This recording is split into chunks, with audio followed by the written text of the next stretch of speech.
Hey everybody, welcome back to Rusty Wrench Restorations. I'm Steve, and today we are finally going to get this John Deere 430 Crawler right-hand final drive assembly put back together. So as you can see, there's a lot of parts, and we've got our work cut out for us.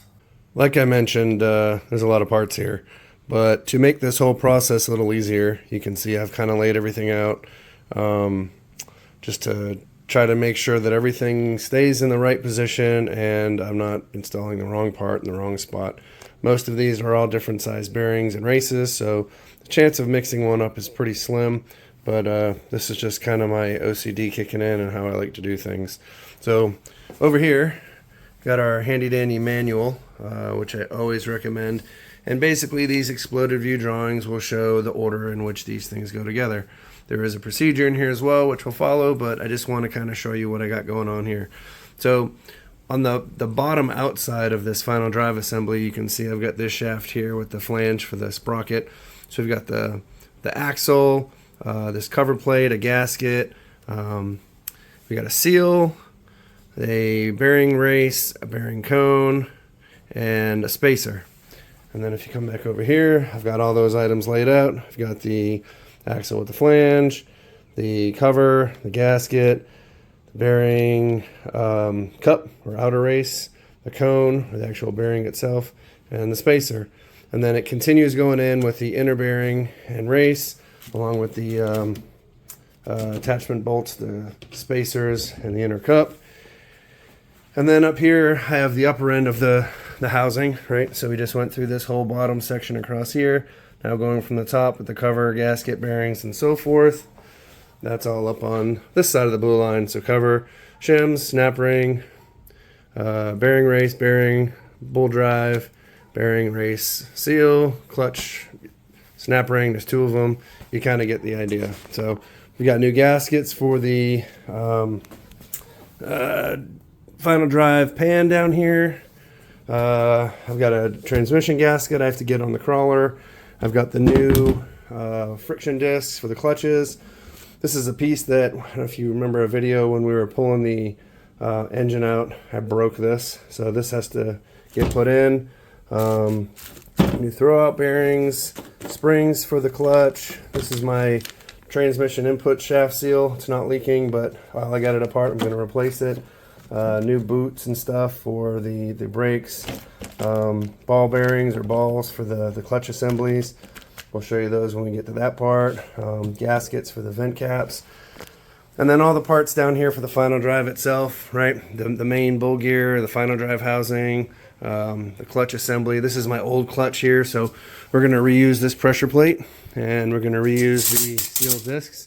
Kind of cleaned them up. We're just going to replace these friction discs with the new ones, and the other side I'm going to do at the same time. So another thing I want to point out is to have all your tools ready. Part of this job is going to entail putting the outer bearing races in the freezer. By freezing them, it'll shrink them down and allow them to slide into their respective openings easier. It's also going to entail heating up some of these bearings in an oven to expand them in order to slide over shafts and whatnot. So I'm in my garage, quick access to inside to the freezer and the microwave. Oh my God, do not put these bearings in the microwave. I don't even know what I just said there. Anyway, oven is what I meant to say. So I got an old metal cookie sheet. You can see me here. Yeah, so I've got an old metal cookie sheet that I put tinfoil on. I don't know, it's not a Betty Crocker thing, right? I mean, it's just tractor bearings, so I don't know, like 350, 400 degrees. Just put them in there, make sure they get hot. Use a pair of welding gloves to pull them back out and put them on. But heat and cold are your friend, both when taking things apart and when reinstalling. So the point I was trying to make is to try to make sure you have all your tools on hand and ready.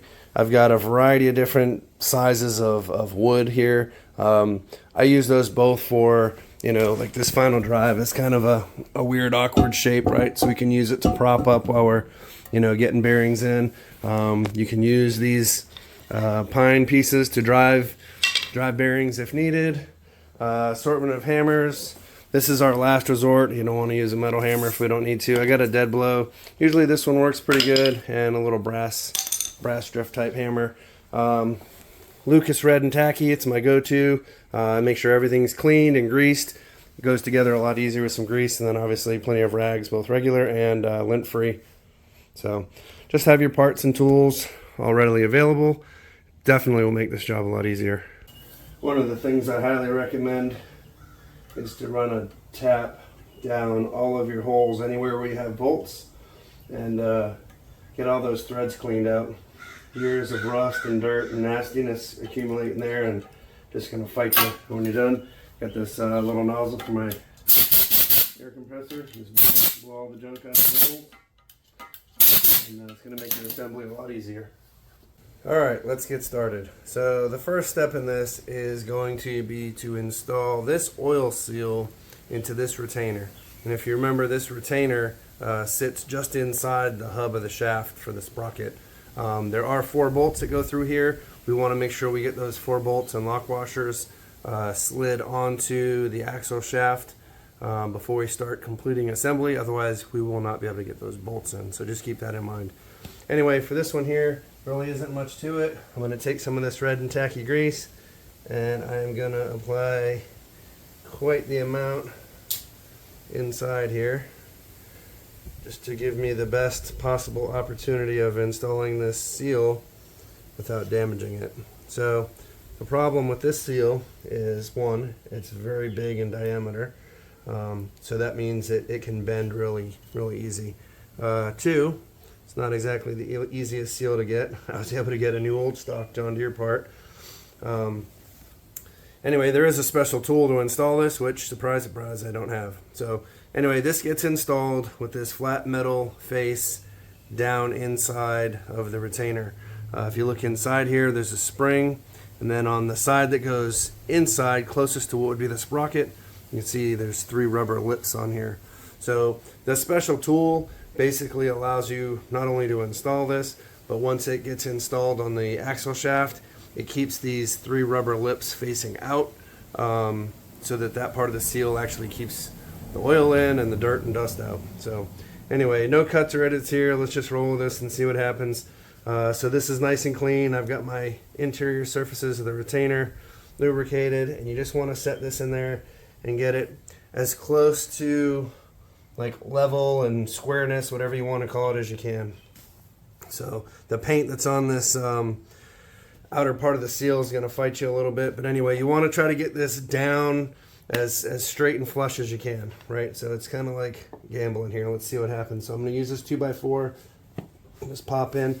All right, now I've noticed this side went down a little bit more than this side, so now I want to apply a little more pressure over here, and I might need to get a little persuasive action here. There we go. And we're just gonna continue driving her home. See the seals going in nice and straight.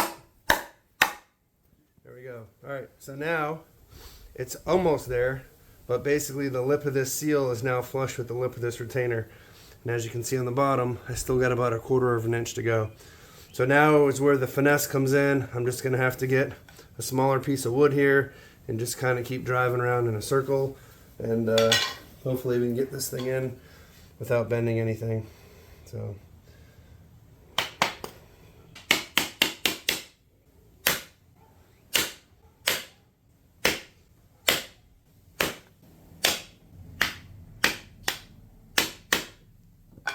all right, so it looks like it's there. Now I want to clean out any little pieces of wood debris or anything that may have gotten into that seal area. Make sure that's all cleaned out. And verify on the other side that it's completely in. So there we go, no special tool needed. Really the only thing that's going to affect us is the positioning of these 3 rubber lips on there and which way they face, but I'll be honest with you, for what I'm doing with this crawler, I can't imagine it's going to matter much. I might have other folks out there that'll disagree, but free to do so. All right, so now I'm going to take some more of that red and tacky, and I'm basically going to pack all of the inside of this seal Get the outside area here, and then I'm going to pack this whole area as well. Don't cheap out on the grease. It's not that expensive. Pack it in there really good. Like I said, get all sides of it. When it's assembled, you can wipe off any extra later. And flip this back over here. A nice gob for in here. And that ought to do it. So now the first oil seal is installed in the retainer. And let's move on from there. So here's the flanged axle shaft. That's basically the part that the sprocket, the rear drive sprocket, bolts onto. And this retaining assembly that we just put the oil seal in is going to slide over the shaft on the, I think they call it a flanged spline shaft or whatever. So anyway, we're going to take some of this red and tacky grease, but instead of taking too much time up here, we're just going to slather this on. Again, don't be afraid to get dirty. If you're working on an old tractor or crawler, this shouldn't be a problem for you. But anyway, get plenty of grease on there, because we're going to have to get the seal on here, and eventually we're going to have to get a bearing on here.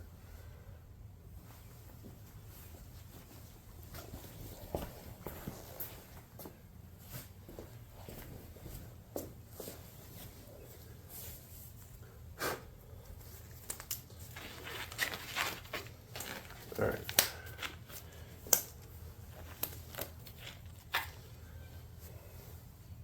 All right, next step is going to be to actually get the seal onto the shaft. Now, like I mentioned earlier, the special tool would help keep the three rubber lips of that lip seal pointing out. We don't have that tool, so just the way nature of the beast, when I put this seal on the shaft, the lips are going to flip and point up to the inside, which is not the way we want. So once we get this down close to the bottom, we'll put the 4 bolts with lock washers up, and then I'm going to use this to try to push the lip seals and slide around to get them to flip back to the outside position. So you want to carefully get this onto the shaft. And then I'm going to take this, it's just a little 6-inch rule. I'm going to push down on the inside here. And then I'm going to rotate this housing, and it should flip those lips to the outside position. There we go. All right. And if not, don't fret. This is a show tractor. I'm not going to be pushing mud and dirt, so I'm not really too concerned. Now this is the part where you want to try to get these 4 bolts in, because oops, once this is all assembled, they're just a tad long to try to get installed. So now's the time to do it. And they do have lock washers on them as well. There we go. All right, so the 4 bolts are in, the housing's down. Kind of clean up any of this excess grease here, but you still want to keep grease on that shaft, because the next step is going to be to install the bearing. And before we forget, because I will, don't forget to install your new gasket. So the next step is going to be installing this bearing on the axle shaft. It has us measuring 5 1/8 inches from the top of the bearing to the top of the shaft. The book tells you to press it on. We're going to heat it and drop it on. So once the bearing slides on this axle shaft, I want to measure, again, we'll just use this ruler, 5 1/8 inch from the top of the bearing up to the top part of this axle shaft. All right, always trying to stay a little ahead of the game. Next thing you want to do, get your bearing races put in the freezer. So I've kept them with the labels so I know which ones go where. This is the one we're going to install first for the bottom outer, the bottom inner, upper outer, and upper inner races for the final drive. Bon appetit! Geez, who thought we'd be doing a cooking show? So anyway, here I have a metal sheet pan, cookie sheet. I've got aluminum foil in there just to kind of protect it. This is a stainless steel tray I got from like a dollar store. I don't know what it's for. It's got a little griddle, maybe like cooking something. I have no idea. But anyway, it works out good. Take your bearing, and I always place the bearing on the tray in the direction that I'm going to need to remove it and put it on the shaft. So for an example, this bearing, the taper being to my right, your left, is going to slide into that housing. So I'm going to drop it onto the shaft in this direction. So that's how I'm going to heat it. So that once I take it out of the oven and I have my welding gloves on, because this bearing is going to be about 350 degrees, I can just grab the bearing and slide it on the shaft. I don't have to fidget with which way it's going to go, or hey, let me check the book real quick meanwhile it's getting cool. Just do it ahead of time, trust me. I don't know, probably takes about 10 or 15 minutes to heat up. It doesn't have to get to 350, you just want it nice and hot to start to expand. And I have not put any grease on this bearing yet, it's still a dry bearing. Trust me, you don't want your wife finding out you put bearings with grease in the oven. One John Deere final drive bearing coming up. Oh yeah, she's nice and toasty. So while she's cooking, I got a little cheat here for you. So the bearing is going to slide down on this shaft, and then after the bearing gets put on, one of these spacers gets installed. You can use that spacer and the one from the other side stacked, even with the big socket, to use as a means of driving the bearing down in the event you need to. So these spacers obviously fit snug on the shaft, so you'll be pressing on the inner part of the bearing. You're not going to damage any of the taper rollers or anything. Hot stuff. All right, she should slide right down. And we'll do that 5 1/8 inch measurement. All right, not going to slide as easy as I thought. A little persuasion.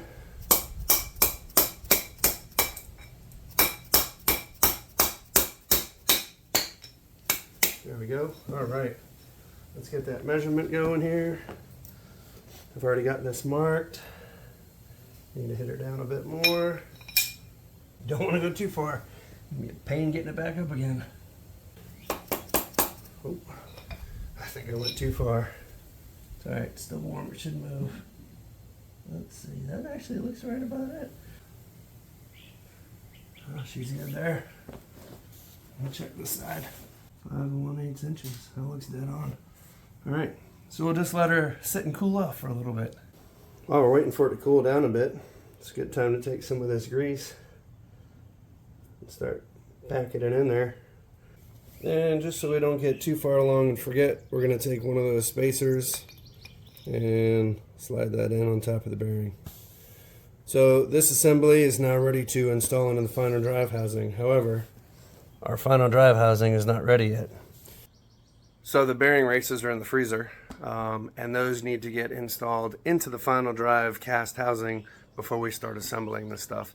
And from what I've experienced in the past, the best bet is to get all the races put in. That way there it's done. And when we assemble these mechanical parts, we don't have to worry about flipping a heavy assembly around and trying to drive taper bearing cups into the housing while we have other parts and components that are loose and floating around, for lack of a better term. So I'm going to get the final drive housing set out here on the floor, and we'll get it prepped for installation of all 4 bearing races. As you can see, we've got the final drive housing out, and I've got it blocked up on some wood so that it's fairly level. It's a little low on this end, but I think we can either deal with that, or let's see if we can't get another piece of wood under here just to make things a little more appealing. There we go. Next step, we'll install the outer bearing races in here. There's one here at the bottom.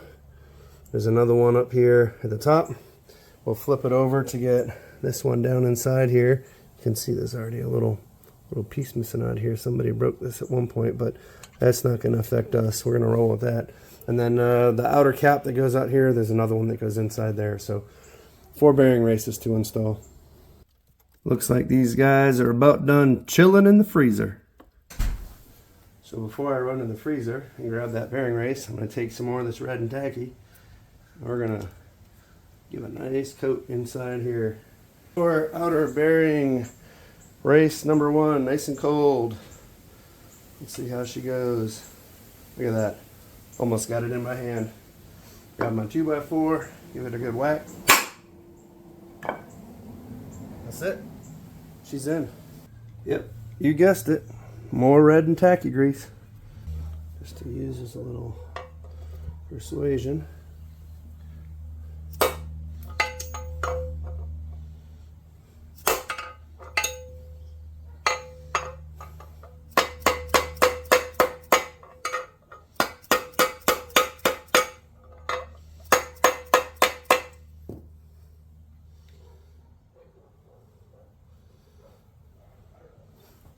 It's got a tad bit of a lip on there.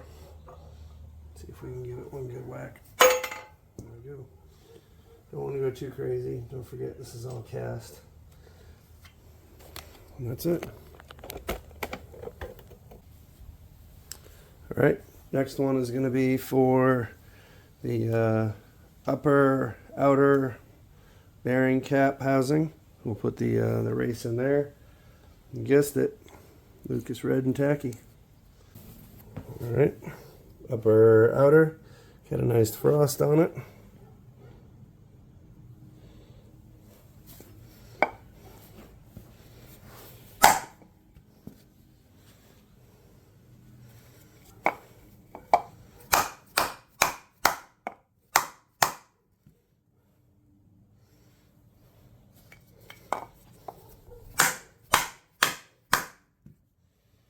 There we go.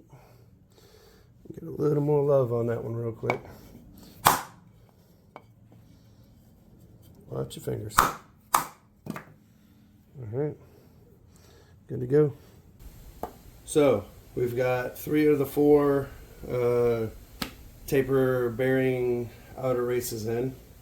And next thing we're going to do is start assembling the lower end of this, because that last race will get put in at the end. So, here's my main drive gear. As you can imagine, I've lubricated the inside with the Lucas red and tacky, and you'll notice this side has a flange that sticks out quite a bit more, and this side's kind of flush. So that flange is going to go out towards where your sprocket would be. So let's go ahead and slide this gear down inside the final drive, and just to save us some pain of this stuff falling, we're going to take the spacer off there and go ahead and drop it in there, set it on top of the gear, and kind of line everything up. Now at this point we're going to take the axle shaft, hopefully that's in view, yeah, and we're going to flip this upside down and stick the axle shaft in. So that bearing we installed will sit in this race.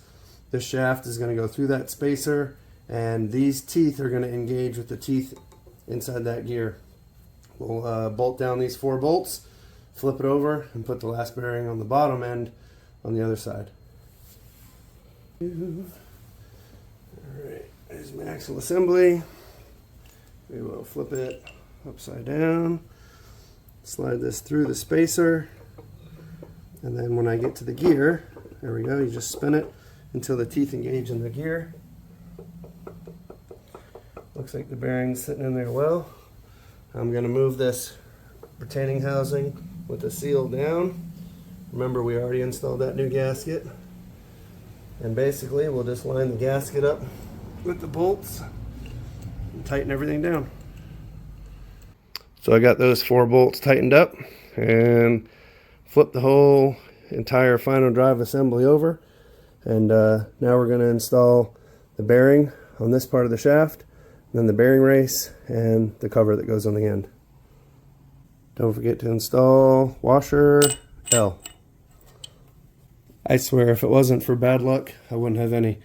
It didn't record any of that. So anyway, the lower inner bearing slid onto that axle shaft. And then this piece here, it's a flange with 2 holes in it. It's item letter I in the book. Put that in place with these 2 3/4 inch bolts and use those to drive that bearing into place. Use the crusty torque wrench here, and 70 to 80 foot-pounds. Did 75 on both. I took a ratchet extension here and slid it down to keep that gear from turning, and then drove it down to tighten it down, and 75. So that sucks. I'm sorry I didn't record that. So basically now what I'm going to do is I'm going to take these tabs and bend the tabs up for these bolts here to keep them from backing out. We'll install the outer race, and there's some shims and the cover that goes on this bottom part. Alright, last item from the chill box, the freezer.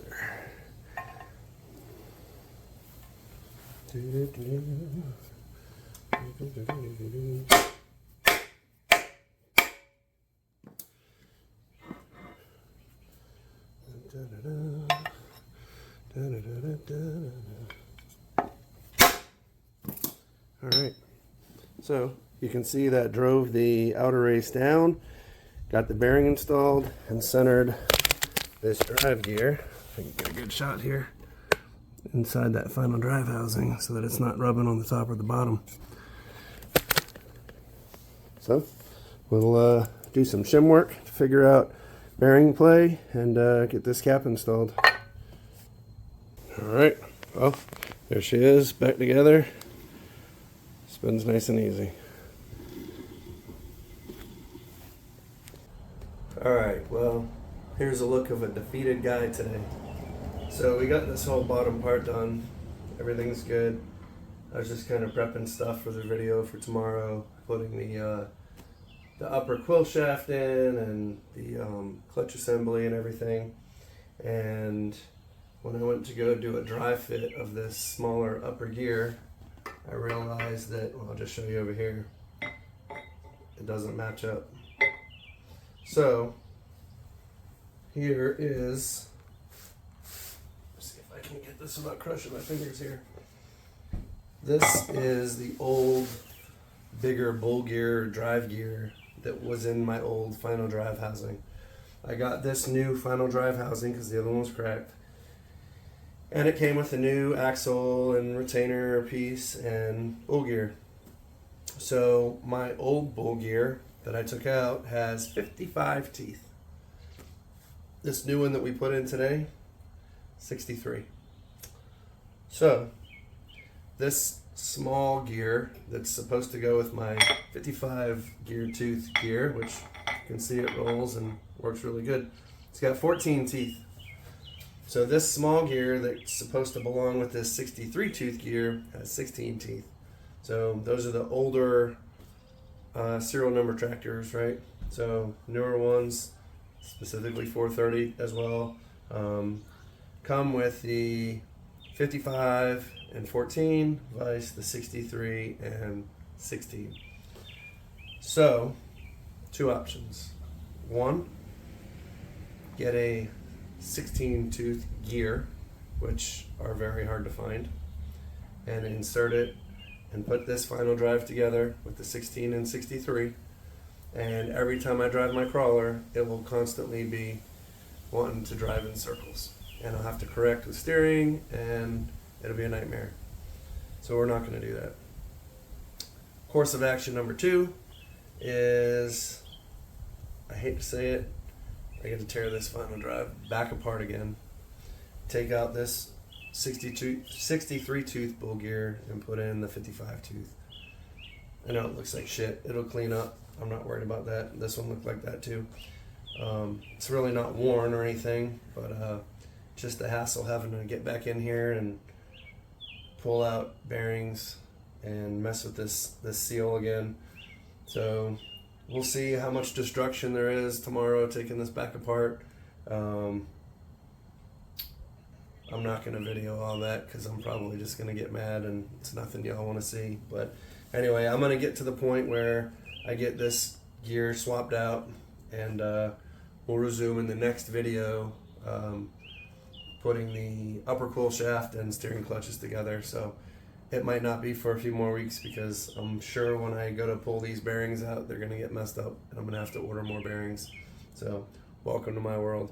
So in the event that you're working on these crawlers and you're changing final drives around or changing components, be mindful that there are different gear ratios. I completely forgot all about it until I realized this wasn't going to mesh up. And sure enough, I went back and looked at the book and there's different part numbers for different gear ratios. So anyway, lesson learned. hopefully you'll watch this video before you make that same mistake. So that being said, until the next video, appreciate you joining in, watching the show. Hit the like button, subscribe, all that good stuff, and time for me to tear this thing back apart. Peace. But wait, there's more. Alright, so I found a 16-tooth gear and I bought it, and I'm gonna run the risk of seeing if this thing drives in circles. So the way I see it now, it was 80 bucks. So I order the gear, I get it in a couple of days, I can continue putting this back together, and worst case scenario, I drive it and it just annoys the hell out of me and I gotta take it back apart anyway, right? So, you know, at that point I'll have to disconnect the track links, whatever, and, you know, pull the whole final drive off again. Really not that big a deal. I guess it'll make for good content, but I know that me trying to disassemble this bottom end, I'm gonna end up spending well over $80 just in bearings and seals, and I run the risk of damaging the final drive housing, which I definitely don't want to do. So I'm gonna give it a shot. I'm gonna try see what the gear ratio difference is and if it really makes that much difference. So we'll see. Anyway, parts on order. New video in about a week. Peace.